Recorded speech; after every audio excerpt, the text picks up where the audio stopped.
It's very, very similar to the process in 17a, where you're taking derivatives, setting it equal to 0, and then testing the critical point.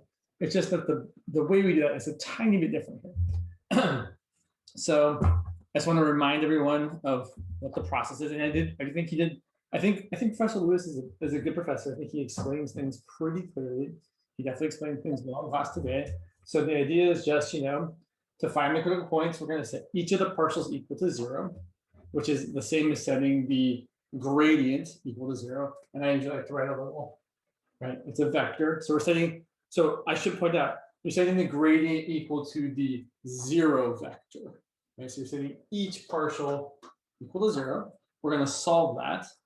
And then after we solve that, we're going to calculate this expression, the second partial with respect to x times the second partial with respect to y, minus the mixed partial squared. And it doesn't matter which mixed partial you use, because as far as we're concerned, they're always the same. They're not always the same, but in this class, they will be always the same, so don't worry about it. Actually, there's if you guys really are interested, I have a picture of someone writing up an example of where they're not the same. I could send that to you guys if you want. So then after we calculate this, we will plug in all of our critical points into this expression. And there might be only one critical point, there might be many critical points. And for each critical point, we'll see what this value is equal to. If this value is negative, then the critical point is where there's a saddle. If the value is positive, then we have to do a little more work. If d is positive, then you have a maximum if either of your second derivatives are negative, because then it's right concave down and you have a maximum. And if d is positive, you have a minimum if either of your second derivatives are concave up, because then you have a minimum. And then if you're very unfortunate and this quantity d is equal to 0, you have, we don't know, inconclusive. You have to do something else. This probably won't happen ever in our class. Maybe there's one good example I can show you that's actually pretty easy to determine what you have, but most of the time you're not going to get equal to 0. So that's kind of it. We're going to do a bunch of examples, and we'll have a couple other examples after that that are a little bit different. So I will point out the homework 3 that he told you guys all to do, problems 1 through 6. Problems, I think 1 through 4 are problems like this. Problems like this, where you're just given a function and you're going to find and classify all the relative extrema. Problems 5 and 6 are problems where it's more of a physical description. Like you want to say, I've got some box, it needs to hold so much volume, and I want to minimize the surface area. We'll do a couple of those as well. Problems 7 and 8, which you should not do until after your test, I think, unless you've got nothing better to do, have to do with finding maxima and minima on a closed boundary, which we'll definitely talk about. We'll probably talk about it on Monday, probably on Monday after your midterm. So yeah, all right, let's get going. So find and classify all relative extremes. So let's find the gradient. So the gradient. Also, just as a very, very quick aside, on your, I don't know, I was helping someone with, I think their current homework assignment, which I guess is due, I don't know, today, right? And we had to enter a vector in for like the, oh gosh, it was the one we had to find the gradient of a function of 3 variables. When you enter the vector, the way you have to enter it, in case you don't know, is you have to use the less than sign and the greater than sign as your brackets. So less than for the left bracket, greater than for the right bracket, and then you put, your x, your y, and your z thing there. So just so you all know, that's how you enter. That's how sometimes I feel like the notation that Webley Works is using for vectors is not particularly consistent, which is unfortunate. I'm going to use this notation. So there's my vector of partial derivatives, fx and fy. Or if you want to use the longer notation, del f, del x, and del f, del y. I personally like writing this better because it's shorter to write. Let me pull this up a little bit. Sorry. Okay. And then we're just going to find that. So fx is 2x plus 0, because right. So a few of you on the quiz seem to struggle with the fact that if you're taking the partial with respect to x, then if you have anything without x in it, its derivative is 0. So the derivative of y squared is 0 with respect to x. The derivative of negative 2x is negative 2. The derivative of 4y is 0. The derivative of 3 is 0. And then for fy, the partial with respect to y, derivative of x squared is 0. Derivative of y squared is 2y. Derivative of negative 2x is 0. Derivative of 4y is 4. And derivative of 3 is 0. So we're going to set this equal to 0, 0. So that means 2x minus 2 has to equal 0. So we're going to get x equal to 1. And 2y plus 4 has to equal 0. So we're going to get y equal to negative 2. So our critical point is 1, negative 2. And now we have to answer the question, do we have a maximum, a minimum, or a saddle? Well, we have to calculate d. So we need to find fxx, fyy, and fxy. So luckily we can use our fx and fy. So d is going to equal, so fxx is 2. If you take the derivative of this with respect to x, again, you're going to get 2. Fyy, the derivative of this with respect to y is also 2, minus the mixed partial is 0, right? fxy, the derivative of this with respect to y is 0, or fyx, the derivative of this with respect to x is 0. So, right, and just so everyone's super cool with this, right? That's your fxx, that's your fyy, that's your fxy. So we're going to get 4, which is bigger than 0. All right, if d is bigger than 0, what do we have? A max, a min, or a saddle?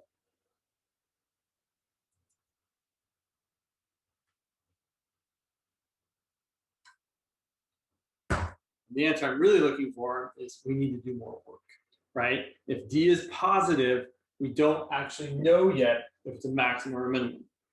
So you have to go back and say, well, if d is positive, it could be a max or it could be a min. It has to be one of those two things. We have to look at our second derivatives and say, okay, well, I see that fxx or fyy is positive. The second derivative is positive, it's concave up. And if it's concave up, that means you have a minimum. So we have a minimum at the point 1, negative 2. I will also mention in this example, there wasn't anywhere to plug in our critical point, right? There was no x or y in our d. That's okay, that happens sometimes, but it's kind of, I would say it's less typical.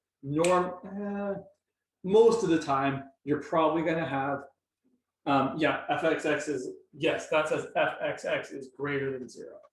Yes. Most of the time, when you find this quantity d, there will be some x's or y's actually in it. Let me take a quick screenshot here of the many, many people in class today. Cool, cool, cool. So let's see here. What was I going to do next? So let's do some more. So this is the process. It's very much kind of the same old thing over and over and over again.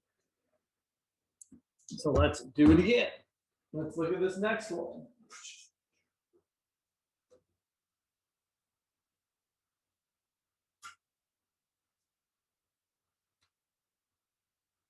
And then also just trying to write Friday, we're going to spend the first 25 minutes of class, because that's how long your short test is on Monday.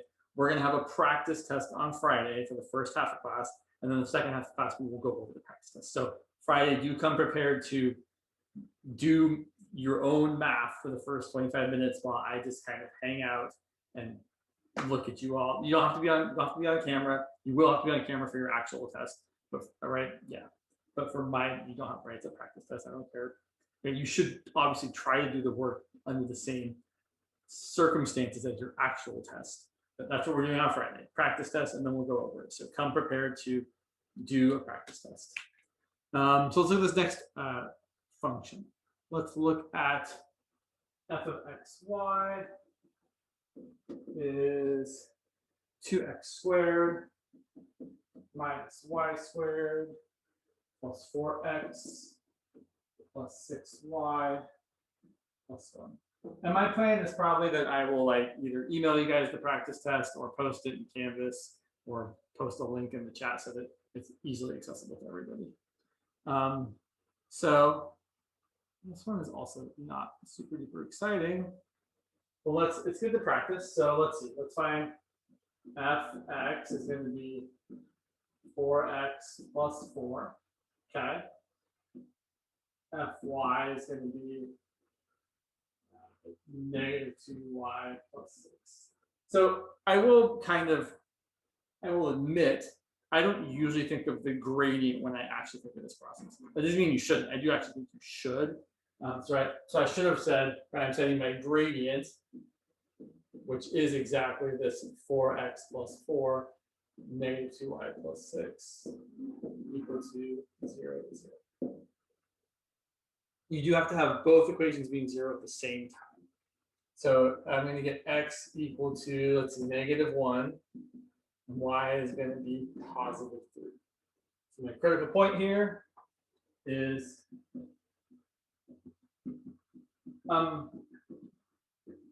we don't really call it a critical value because it's not just a value, it's a point. So we really just say critical point. Unlike in 17, we say critical value.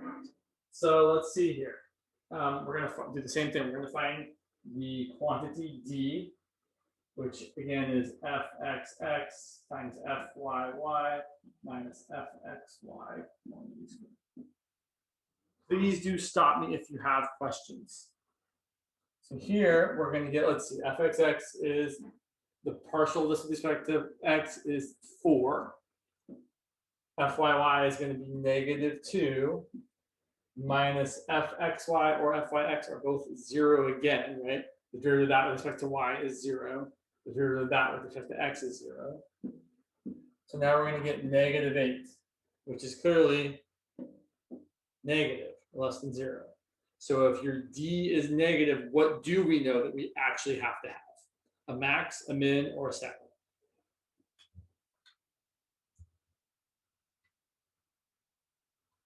Right, it's a saddle. And so we have a saddle point at. And saddles look kind of neat. I mean, they're literally called saddles because they are saddles. Like they look like a horse and saddle, or as I often think of, if you've ever been like out hiking, and you're hiking up a hill and you kind of reach like the top, right? Like you're like going up the hill and you reach the top of that hill, and then you can go back down the other side. But at that point, you also have the choice of like going left or right and continuing going up. That's also called a saddle point. And you kind of right, it's like this. It's like the only thing I'm good at drawing, so I like to draw it.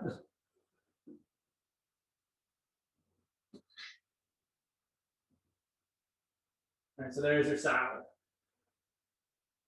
And yeah. Anyway, not really important to do that. But that's kind of the idea, right? Yeah, exactly, Ethan. Yeah. You almost, I suppose you could be given a critical point, but it's very unlikely. You almost always have to find the critical point. Yeah, exactly. Like it's that. It's interesting. There's a specific hike I used to do when I lived in Colorado that definitely makes me think of this. I'm like, oh yeah, I remember that time I was hiking up this thing and you couldn't have gotten over the hill, but instead I went up this way to the peak. It was cool, but not particularly important. So let's do some more interesting problems where finding the critical points might be slightly more challenging. This one's a little more interesting. Yeah, okay, cool. So let's look at this one.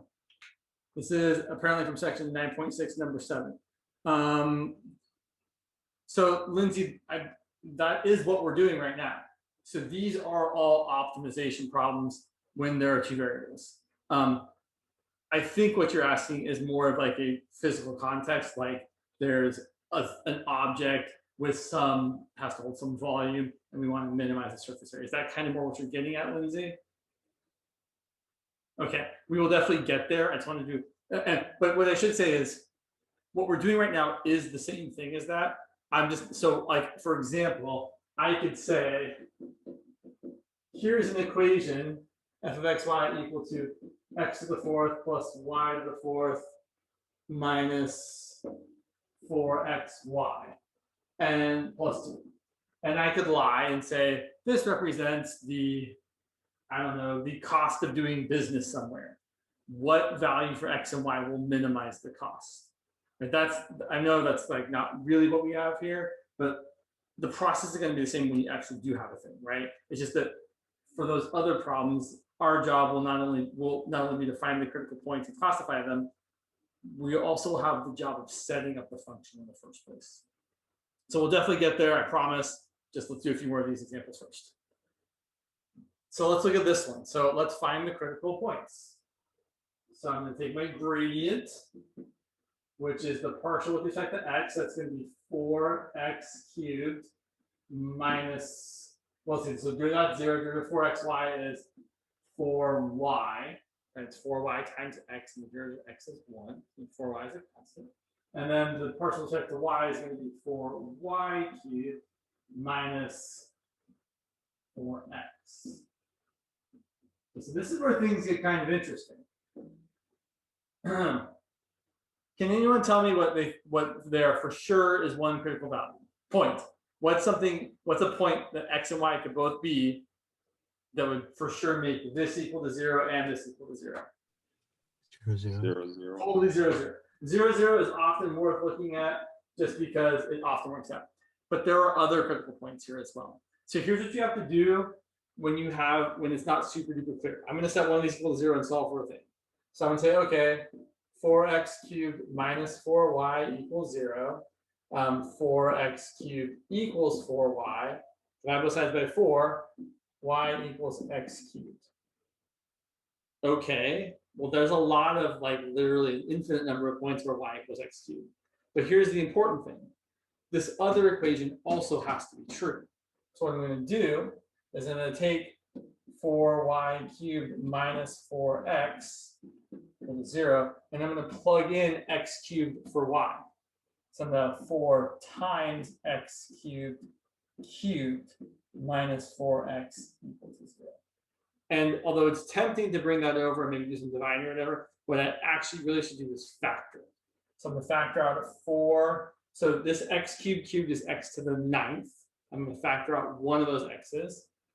So I'm left with an x to the 8th minus 1. So yes, x equal to 0 is a solution.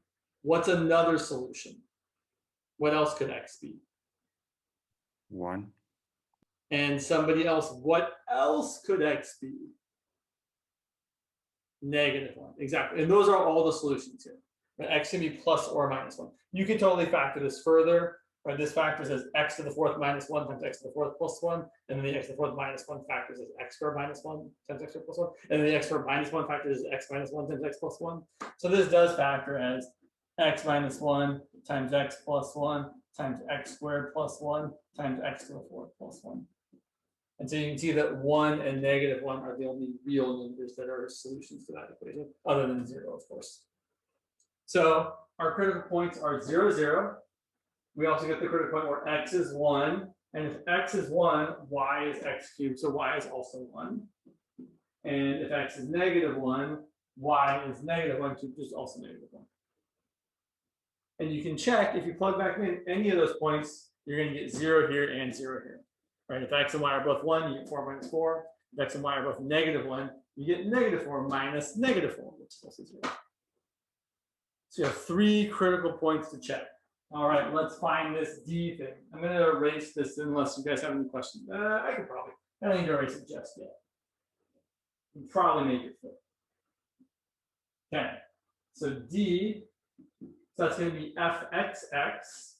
So looking at fx right there, right, just so everybody's, right, this is our partial with respect to x. This is our partial with respect to y. So taking the derivative of the derivative with respect to x, we're going to get 12x squared. There's your fxx. Fyy is going to be the derivative of this with respect to y, which is going to be 12y squared minus, And now fxy is going to be the derivative of this with respect to y, which will be 0 minus 4. Or fyx, the partial with respect to y, and then respect to x will be the derivative with respect to x, which is also negative 4. Okay, here's an example where we actually have x's and y's that we have to plug into. So I'm going to simplify this just a tiny bit. D is equal to 12 times 12 is 144, x squared, y squared, minus 16. So let's see what happens. If we plug in 0, 0, we're going to get 0 minus 16, which is definitely negative. So we have a saddle. Great. If we plug in 1, 1, we're going to get 144 times 1 times 1, so 144 minus 16. I don't actually care what the number is, I just care about its sign. That is clearly positive, so we either have a max or a min. So if you look at your second derivative, which is 12x squared, or 12y squared, well, 12x squared, unless you're plugging in 0, which we're not, right? We're plugging in 1, 12x squared is always greater than or equal to 0. So if you're plugging in 1, you're definitely going to get something positive. So my second derivative is positive, which means we have a max or a min if the second derivative is positive. Minimum. Right. Cool. So we have a minimum there. And similarly, at -1, -1, when we plug in -1 and -1, you still get 144 minus 16, which is still greater than 0. And when you plug in -1 to your second derivative, you're still getting something positive, which means you still are getting a minimum. It is kind of neat to see what these things look like. So let's go ahead and take a quick look, just so everyone can kind of wrap their heads around this a little bit. Where's my graphing thing? Yeah, share. Let's just take a quick look at this. If we plug in this function, which is x to the fourth plus y to the fourth minus 4xy, I don't really need the +2, but I guess we can throw in the +2. So look at that. So clearly we can see the two minima right there, and it looks like there's a saddle right there. And if we, right, you can kind of move this around. You can certainly see, right, so this point here is certainly a maximum in this direction, but it's kind of hard to see it. It's kind of like a pair of pants, right? Pair of pants, right? There's definitely a minimum in this direction, which I'm right. If you we'll stop rotating there. If you kind of could draw, I don't know how I'm doing that, like why it doesn't want to just stop, but I guess you can make it do that sometimes. It's kind of fun. Anyway, so not to be too graphic here, right? If you think about a pair of pants for a second, right? If you think about this part here, I know this is really lovely, but bear with me for just a second, right? That's where your minimum is occurring. Whereas the part that's like going down the legs, that's how it's a maximum in that direction. So yeah, it's kind of like a pair of pants. I know. It's terrible, but that's what you got. So bottom, yeah, excellent, Janelle. Perfect.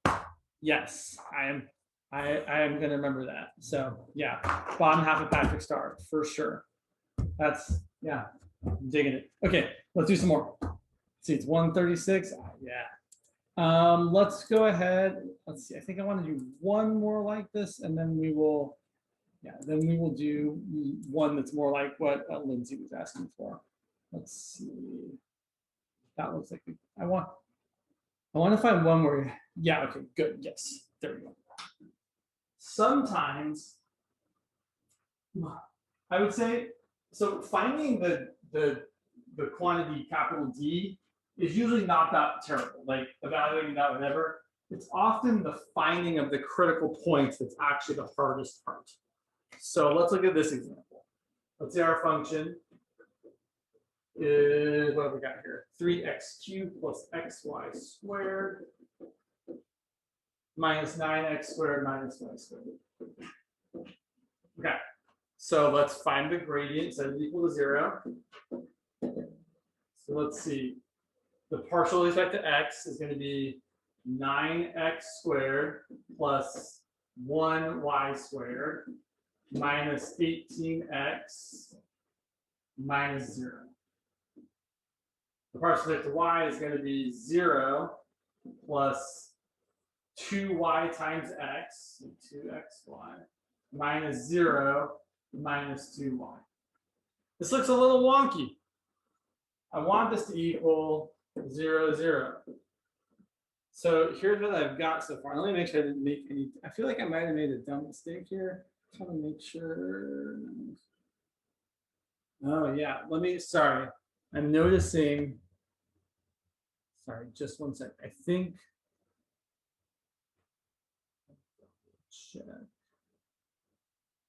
I have a. Sorry, I'm just looking at. I'm looking at the solutions to this, and it looks like the person who wrote this problem made a tiny error, which is fine. It's just kind of. Oh no, we're good. Oh no, they didn't. I see. Okay. Sorry, I was just getting 2 minutes. Okay, so yeah, here's what we do. We deal with the thing that looks easier. So this one definitely looks like the easier of the two. So I'm going to set 2xy minus 2y equal to 0. Factoring is your friend. What can I factor out here? A 2y.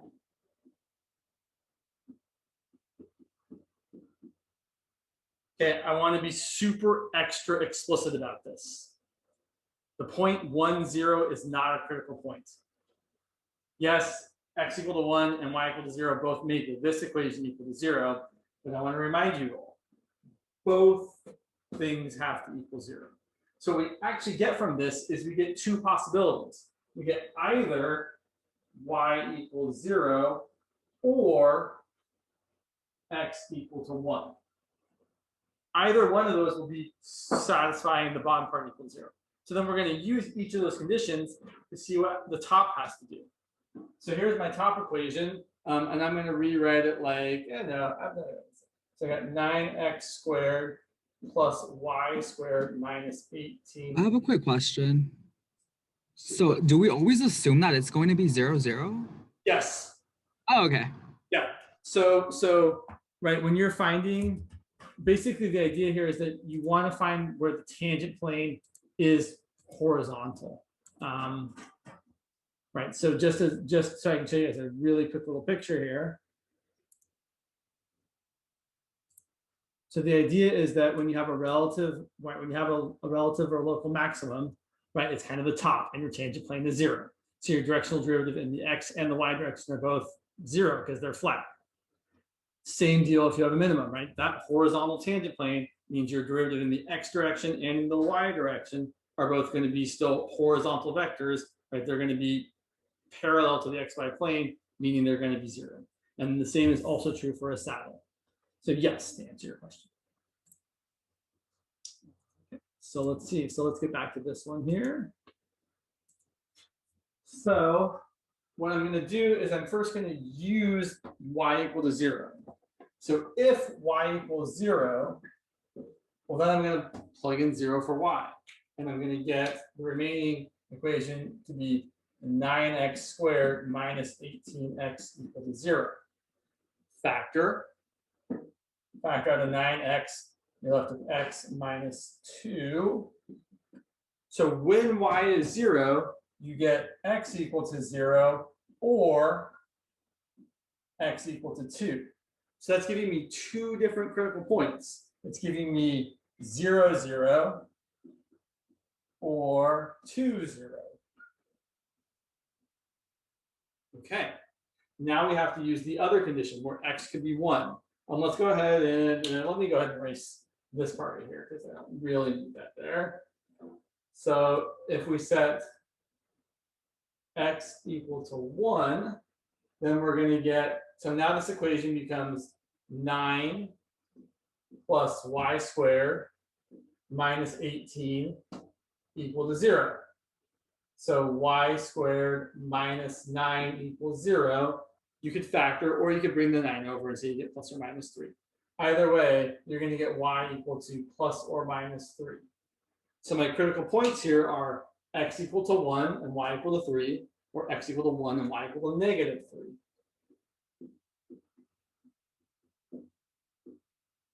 And I really want to stress, if you plug in 1 for x and 3 for y, this and this will both be 0. And the same is true if you plug in 1 for x and negative 3 for y, or if you plug in 0 for x and 0 for y, or if you plug in 2 for x and 0 for y. Any one of these 4 combinations of x and y will make both this equation and this equation equal to 0.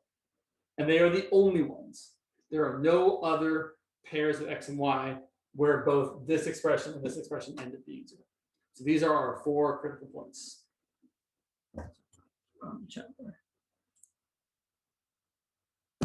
So yeah, exactly, Max. Those are all 4 of those are critical points. Now we're going to classify. So let me just write them over here, and I'm going to erase the stuff in the middle here. So if you have any questions about it, now is your chance. So 0, 0, and 2, 0. Okay. All right, here comes the eraser. It really is worth remembering that we've already calculated fx and fy. So if I want to calculate capital D, which is fxx, fyy minus fxy quantity squared, that's going to equal, so fxx is going to be the partial with respect to x, which is going to be 18x minus 18. Fyy is going to be the partial with respect to y, which is going to be 2x minus 2. And then fxy is going to be the partial of this with respect to y, which will be 2y. Same thing here. The partial of this with respect to x will be 2y as well.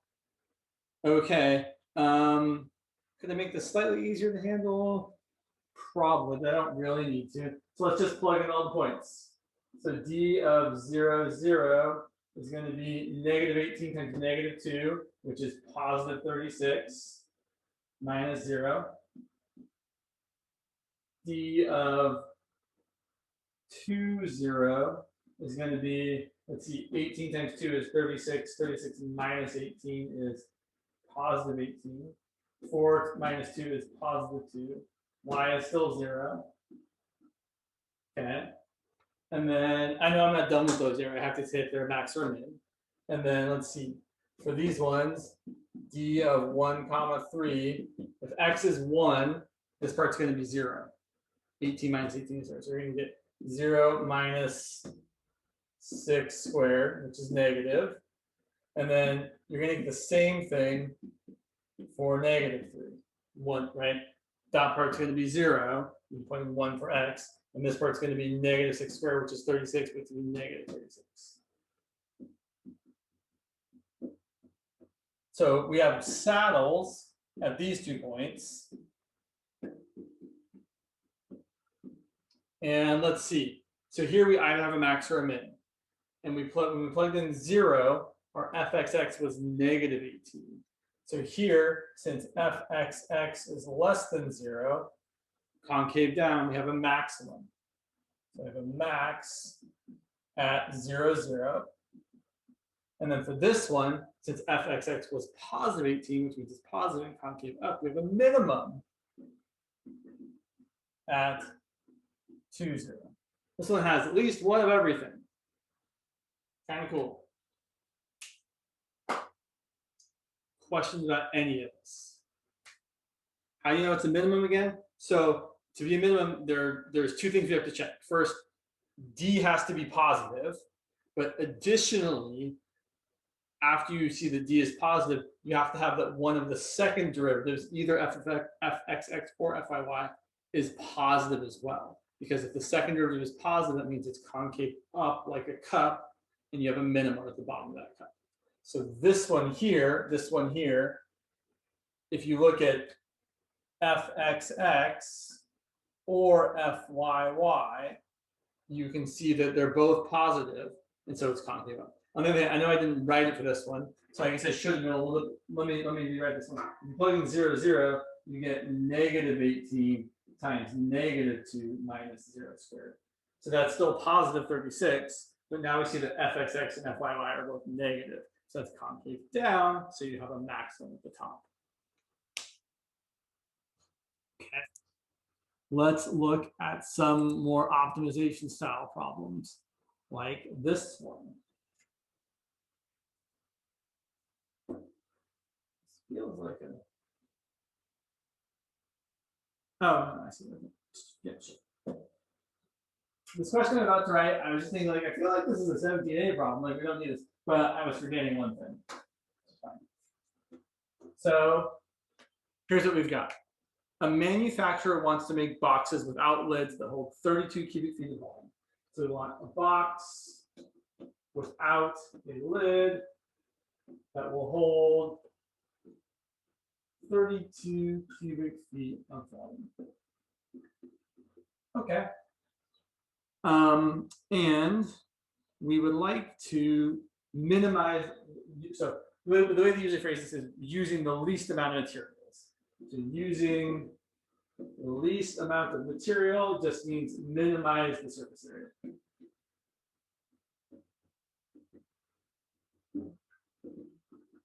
So all this says here is minimize the surface area. Okay, that's all we're given. Or I should say the question. So what are the dimensions of such a box?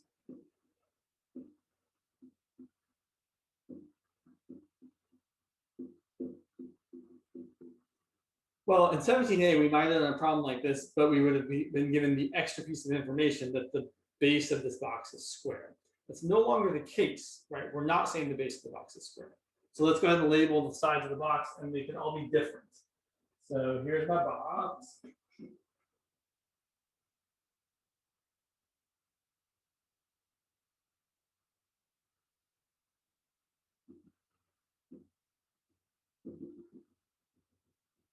Great, so there's my box, and I'm going to call this side X, and this side Y, and this side Z.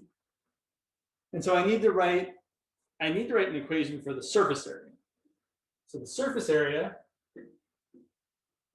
well, it's the base, which is X times Y, plus the front side, which is X times Z, plus the back side, which is also X times Z. So I really have two X times Z's, plus the right side, which is Y times Z, plus the left side over here, which is also Y times Z. So I have 2 times Y times Z.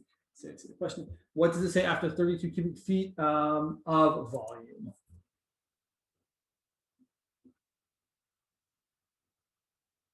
Yeah. So we have a problem. This is a typical problem that we run into when we're trying to do an optimization problem. The thing you're trying to optimize is a function of more variables than we know how to handle. Right? We now know how to optimize a function of 2 variables, but this is a function of 3 variables. So just like previously in 17A, when you're doing an optimization problem, after you look at the 2x, it should be 2x. There's no squared anywhere. This is x times y plus 2 times x times z plus 2 times y times z. Sorry if my z's look like 7s. Try to make them look more like z's. There you go. So this is a typical situation where you have too many variables. We need a constraint. There is some other piece of information about this box that we know we need to be true. In this case, we need the volume to be 32 cubic feet. So you're going to set the volume, which is equal to the base times the width times the height, or the length, what do you want to call it? That needs to equal 32. So now what we're going to do is we're going to solve this for one of your variables. You're going to solve for z usually, unless there's a good reason not to. So I should point out, you can solve for anything you want. Most of the time we're going to solve for z because it's usually what we want to do. So solving for z equals 32 over x times 1. I will also mention that in this problem, because of the way I set it up, no, that's actually not true at all. I take it back. I was about to say something that was totally false. Never mind. So now we're going to take that and we're going to substitute it in for each of the z's. So let's see what our equation is now. Our surface area, which is going to be a function of just x and y, is going to be. My boss gonna let me know today. He's like, I'm finalizing the day, so I don't know if it's today or tomorrow or something. Harold, But I think you're unmuted. Yeah, thanks. Appreciate it. So we're going to get x times y plus 2 times x times z, which is 32 over xy. We can totally cancel an x. And then 2 times y times z, which is 32 over xy. We can totally cancel a y. So writing this out in a way that's easy, it's really okay, Harold, no worries. I'm writing this out in a way that's easier to take the derivative of. I'm going to write this as f of xy equals xy plus 2 times 32 is 64, y to the negative first, plus 2 times 32 is 64, x to the negative first. And I really do encourage you all to rewrite it in a way so that it's easiest to differentiate. It's almost always going to be in your interest to not write things as fractions, but to bring up things in the denominator to the numerator as that same thing to the negative, whatever power. Let's go to the other side. Yeah, we got time. We got 7 whole minutes. And I do have office hours right after this, so please feel free to come on into that and we can talk more about optimization if you would like. So let's see here what I have. So so my function f of xy is equal to xy plus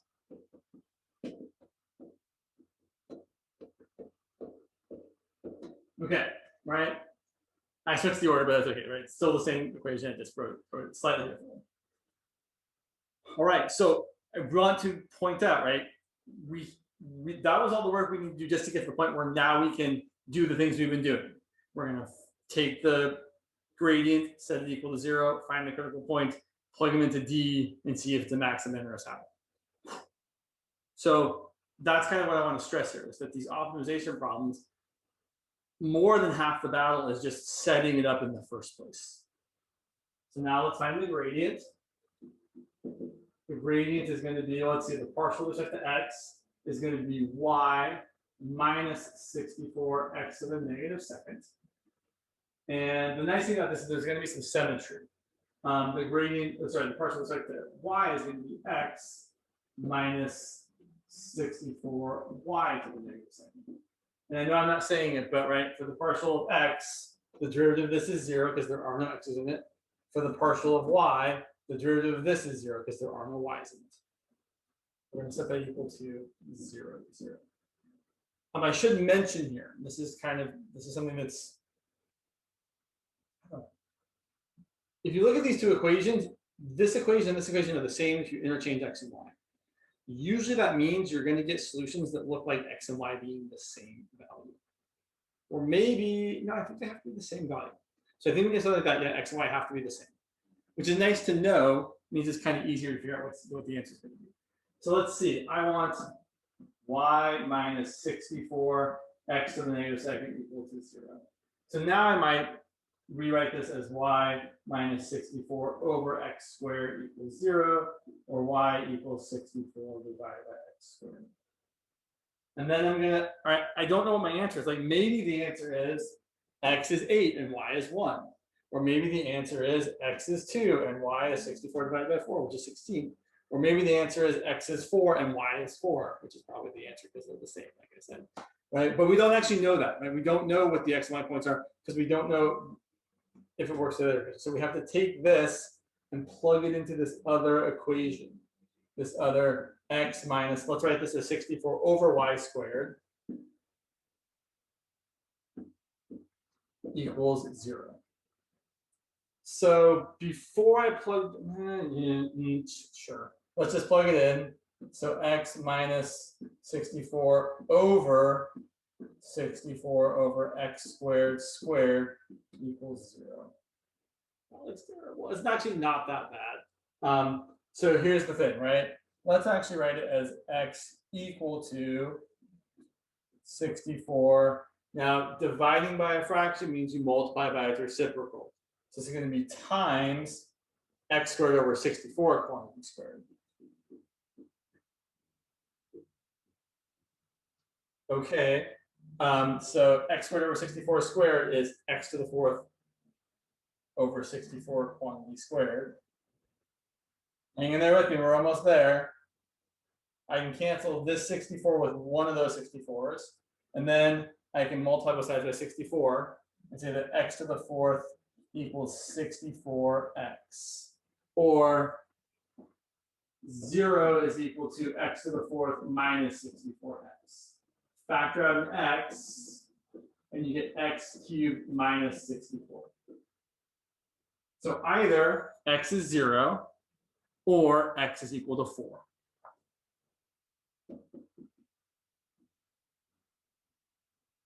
Now I want to point out 0 is not in the domain of this function. This function, xy plus 64 divided by x plus 64 divided by y. Sorry, I got them out of order again. I think it's really, really clear that 0 is not in the domain of this function. So we don't even have to consider the 0. So here's what we've got. We've got x equal to 0. And now, oh, sorry, 0. That's what we don't want. We've got x equal to 4. And if we look back, y is equal to 64 over 4 squared. And 64 divided by 16 is also 4. Okay, but we still have to check to see that it's actually what we want. Right? We're trying to use the least amount of material, means we're trying to minimize the surface area. So does this actually give me a minimum? Well, let's see what D is. I think I need to erase this. I can say, yeah. So I know we're almost out of time, so I'm going to erase this here. You can always go back and watch the video later. So we've got the critical point, 4, 4.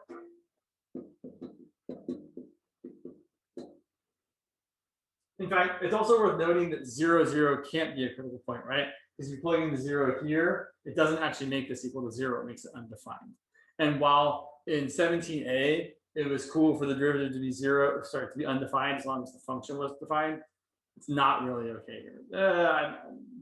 Yeah, put a pin in that. Like, it might actually be okay, but it doesn't usually, it's not working. So let's find our D. fxx, fyy, minus fxy all squared. Let's see, so fxx is going to be the derivative with respect to x, which is going to be 128 x to the negative third. The derivative of this with respect to y is going to be 128 y to the negative third. Right, the negative 2 comes down. And then minus fxy. The derivative of this with respect to y is easy, it's just 1. So if we plug in the point 4, 4, 4 to any power is still going to be positive.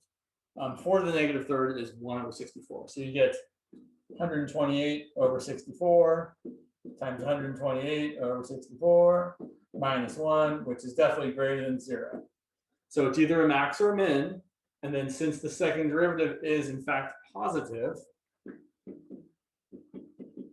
fxx is equal to 2, which is positive, we have a minimum. Boom. So we'll try, if you want to talk more about this in office hours, I'm happy to. Maybe I'll try and put a question like this on your practice test. I don't know, it seems like a bit much for a 25-minute test. But what I will say about these problems, the 2 of them on your homework problems, 5 and 6, you should definitely do them. And half or more than half the battle is really all of the setup, right? Setting up the equation for the thing you want to maximize or minimize, and then finding your constraint and using that to get rid of one of the variables so you have a function of just 2 variables, and then you can use this whole process, right? So doing all that is probably the harder part. Be careful.